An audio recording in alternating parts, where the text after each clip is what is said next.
முன்னாள் அமைச்சர் எஸ்பி வேலுமணி செய்தியாளர்களை சந்தித்து வருகிறார். அதனுடைய நேரடி காட்சிகளை பார்க்கலாம்.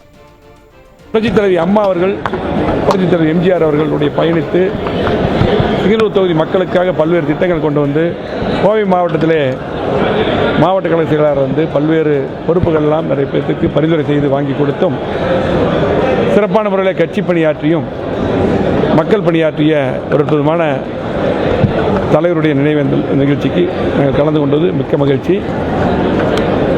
அதே போல் அவருடைய புதல்வர் ராமச்சந்திரன் அவர்களும் சிறப்பான முறையில் கழக பணியாற்றுகிறார். அவருக்கும் வாழ்த்துக்களை தெரிவித்துள்ளோம். இந்த நேரத்தில் நாங்கள் சொல்வது ஒன்று தான், நாடாளுமன்ற தேர்தல் வந்துவிட்டது.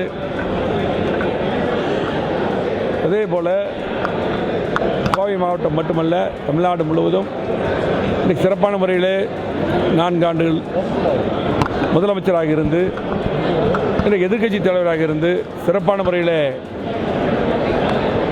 இன்றைக்கும் மக்கள் பணியாற்றி வரக்கூடிய முதலமைச்சராக இருந்து பல்வேறு திட்டங்கள், புரட்சித் தலைவி அம்மா தந்த திட்டங்கள் மட்டுமல்ல, மக்களுக்கு தேவையான திட்டங்கள் தந்த அற்புதமான முதலமைச்சராக இருந்து பணியாற்றிய எடப்பாடியார் அவர்கள் மீண்டும் முதலமைச்சராக வர வேண்டும் என்று தமிழ்நாட்டு மக்கள் எதிர்பார்க்கிறார்கள். அந்த வழியிலே எடப்பாடியார் தலைமையில் நாடாளுமன்ற தேர்தலில் கண்டிப்பாக 40 வெல்வோம்.